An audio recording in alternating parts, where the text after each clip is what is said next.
श्री चौधरी साहब, अखंड समाज पार्टी के राष्ट्रीय अध्यक्ष भाई हीरालाल सैनी जी, समदर्शी समाज पार्टी के राष्ट्रीय अध्यक्ष भाई चंद्रभान सिंह पटेल जी, गरीब संघर्ष पार्टी के राष्ट्रीय अध्यक्ष चंद्रशेखर भारती जी, वोटर्स पार्टी इंटरनेशनल के राष्ट्रीय उपाध्यक्ष डॉक्टर राम नरेश यादव जी और सभी सम्मानित साथियों,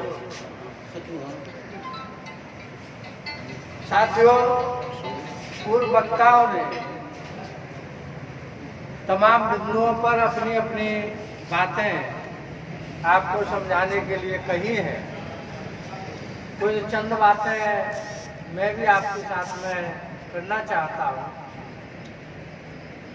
साथियों, देश को आज़ाद हुए 73 वर्ष हो गए और 73 वर्ष की आज़ादी में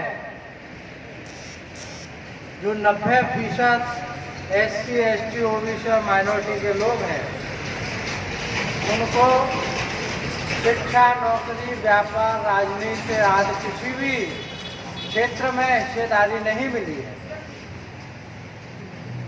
जिसकी वजह से इन 90% लोगों के चेहरों पर मुस्कान नहीं है, झुर्रियाँ पड़ी हुई हैं, चेहरे खिले हुए नहीं हैं। एक उदाहरण के माध्यम से मैं बात रखना चाहता हूँ। एक बाप के 3 बेटे हैं और उसके पास में 30 बीघा जमीन है, तो न्याय के आधार पर तो हर बच्चे के हिस्से में 10 बीघा जमीन आनी चाहिए। लेकिन यदि बाप एक बच्चे को 5 बीघा जमीन देता है, एक को 10 बीघा देता है, एक को 15 बीघा जमीन देता है, तो जिसे 15 बीघा जमीन मिलेगी वो तो अपना कमरे के कुंडी लगा करके अंदर आराम से सो जाए, क्योंकि उसे तो फालतू हिस्सा मिल गया। और जिसे 10 बीघा मिली है वो इस बात से संतुष्ट होगा कि जो मेरा हिस्सा बनता था वो मुझे मिल गया। लेकिन जिसे हिस्सा नहीं मिला, जिसे 5 बीघा जमीन दी बाप ने, वह लड़का अपने बाप के खिलाफ मोहल्ला के लोगों से शिकायत करेगा कि भाई हमारे बाप ने हमें हिस्सा नहीं दिया है, आप हमें हिस्सा दिलवाइए। यदि मोहल्ला के लोग हिस्सा दिलवा नहीं पाते हैं तो फिर वो गांव के लोगों से कहेगा कि भाई हमारे पिताजी ने हमें हिस्सा नहीं दिया है, हमें हिस्सा दिलवाइए। गांव के लोग भी हिस्सा नहीं दिलवा पाएंगे तो फिर वो अपने मामा को, फूफा को, बहनों को, रिश्तेदारों को इकट्ठा करेगा, पंचायत करेगा अपने बाप के खिलाफ कि भाई मुझे हिस्सा दिलवाइए। और यदि वहां तक भी हिस्सा नहीं मिलता है तो वो कोर्ट कचहरी में जाएगा, वकील से मशवरा करेगा, उससे कहेगा कि आपके कानून की किताब में यदि ऐसा कुछ लिखा है कि एक बाप की प्रॉपर्टी में उसके जितने भी बच्चे हैं कानूनी तरीके से उनको उसका हिस्सा दिलाया जा सकता है, तो वो लड़का अपने बाप को प्रतिवादी बना करके मुकदमा डालेगा अपना हिस्सा लेने के लिए। तो इस 73 साल की आज़ादी में क्योंकि ये देश है तो देश का भी एक मुखिया है, वो प्रधानमंत्री।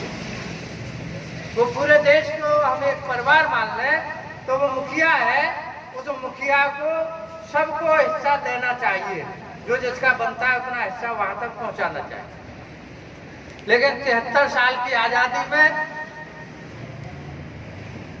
बहुत सारे मुखिया बदल गए और किसी भी मुखिया ने उनका हिस्सा नहीं पहुंचाया है, इसलिए जो 90% लोग हैं उनको हक अधिकार नहीं मिल पाया। तो ये हमारी समस्या है कि जब इतने समय में मुखिया ने हमको हिस्सा नहीं दिया है तो हम आज यहाँ पंचायत करने बाराबंकी में आए हैं, अपने लोगों को बताने आए हैं कि भाई हमें हिस्सा नहीं मिला है, आपको हिस्सा नहीं मिला है, तो हम अपना हिस्सा लेना चाहते हैं। अब हिस्सा लेने के लिए क्योंकि इस देश में कानून का राज है और उस कानून के राज में कानूनी तरीके से ही हम हिस्सा ले सकते हैं। हम यदि रोड पर धरना प्रदर्शन करें, लाठी डंडे तलवार बंदूक लेकर के रोड पे आ जाए और सरकार से ये कहें कि हमें हिस्सा दो, हमें हिस्सा नहीं मिला है, हम रोड जाम करते हैं, तो क्योंकि ये आम रास्ता है तो हमारे खिलाफ सरकार मुकदमा लिखा दी। आज पूरे देश में जो किसान आंदोलन रहते हैं, आज 28-29 दिन हो गया है किसान को परेशानी उठा रहा है, उसमें कई किसान शहीद भी हो गए हैं। तो यदि यहाँ का किसान जग गया होता, उसे जगाने का बहुत प्रयास किया जाता है, लेकिन वो जगता नहीं। जो सांसद पार्लियामेंट में बैठ करके किसान के विरोध में बिल बनाए हैं, यदि ये किसान जब समय आता है हमें अपना नेता चुनने के लिए, उस समय यही किसान कभी मोदी की बात करता है, कभी हाथ के पंजे की बात करता है। उस समय इसे नजर नहीं आता ये हमारे दुश्मन है, दोस्त कैसे हो सकते हैं, तो ये भूल जाता है। तो रास्ता कानूनी तरीका है, उस कानूनी तरीके से ही हम अपनी समस्या का निराकरण कर सकते हैं। अब कानूनी तरीका क्या है भाई? लोकतांत्रिक व्यवस्था है, एमएलए एमपी के द्वारा ही विधानसभा में और संसद में कानून बनाए जाते हैं। हम एमएलए एमपी अपने बनाएंगे तभी वो हमारे हित में कानून बनाएंगे, और जब हम एमएलए एमपी अपने नहीं बना पाएंगे तो वो हमारे खिलाफ कानून बनाएंगे। आज की तारीख में एससी और एसटी के 113 सांसद लोकसभा में बैठे हुए हैं, लेकिन वो गुलाम हैं, उनके समाज के खिलाफ कानून बनाया जा रहा है, वो वहां पर आवाज नहीं उठा पा रहा। तो ऐसे गुलाम सांसद नहीं बनाने, हमें अपना जो हमारे हित की बात करे हमें ऐसे सांसद बनाना।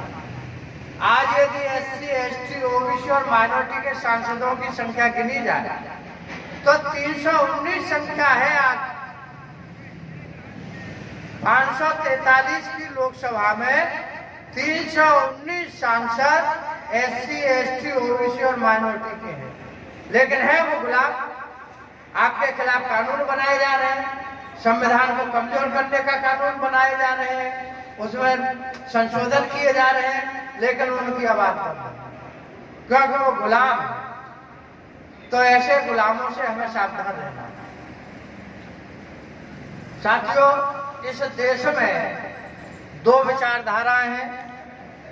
एक मानवतावादी विचारधारा जो डॉक्टर अंबेडकर साहब ने दी है, समता स्वतंत्रता भाईचारे न्याय के आधारित विचारधारा है, जो इंसान में समानता की बात करती है, स्वतंत्रता की बात करती है, न्याय की बात करती है। और एक विचारधारा मनुस्मृति आधारित विचारधारा है, जो इंसान में फर्क करती है, जिसके आधार पर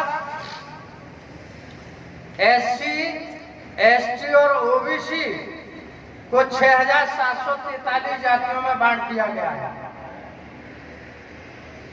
एक को ऊंच नीच की व्यवस्था बना दी गई है, हम टुकड़े टुकड़े में बांट दिए गए हैं।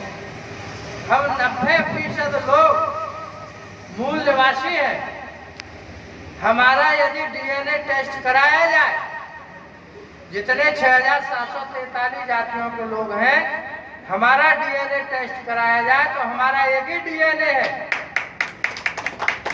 लेकिन जो 10% लोग जो बाहर से आए हैं, जो आ रहे हैं, उनका डीएनए टेस्ट कराया जाए तो उनका डीएनए यहाँ के मूल निवासियों से नहीं मेल खाता है। तो ये समझने की बात है। तो हम लोगों को जो आपस में हम विभिन्न जातियों में बटे हुए हैं, हमको आपस में भाईचारा बनाना है। हम एक ही हैं, हमें अंतर नहीं है, लेकिन उन्होंने शासन करने की वजह से हमको 6743 जातियों में बांट करके कमजोर कर दिया है। हम एक दूसरे के पास उठना बैठना नहीं चाहते, एक दूसरे की समस्या में सहयोग नहीं करना चाहते। एक बाल के साथ में कोई घटना हो रही है तो वहाँ यदि कश्यप समाज का व्यक्ति गुजर रहा है तो ये सोच रहा है कि ठीक है, गडरिया पिट रहा है, पिट रहा है। और जब कश्यप का नंबर आता है तो फिर गडरिया भी ये कहता है कि ठीक है, आज कश्यप पिट रहा है, पिटने दो। इसलिए हमारी सबकी पिटाई हो रही है, बच कोई नहीं रहा। हम अलग अलग हैं, इसलिए हमारी पिटाई हो रही है। तो हम चाहते हैं कि हम 90% लोग सब संगठित हो जाएं, तो जो हमारे साथ में अन्याय अत्याचार करता है, जो हमारे साथ में हमारा शोषण करता है, वह हिम्मत नहीं जुटा पाएगा कि हमारे साथ में किसी तरीके का अन्याय अत्याचार कर पाएगा। तो साथियों, हमें संगठित होना है। इन जातियों को तोड़ करके हमें अपने मूल निवासी के रूप में हमें अपनी पहचान करनी है कि हम इस देश के मूल निवासी हैं, हम आपस में भाई भाई हैं और हमको एक साजिश के तहत जातियों में और वर्णों में हमें बांट दिया। तो एक ये बात मुझे आपसे कहनी थी।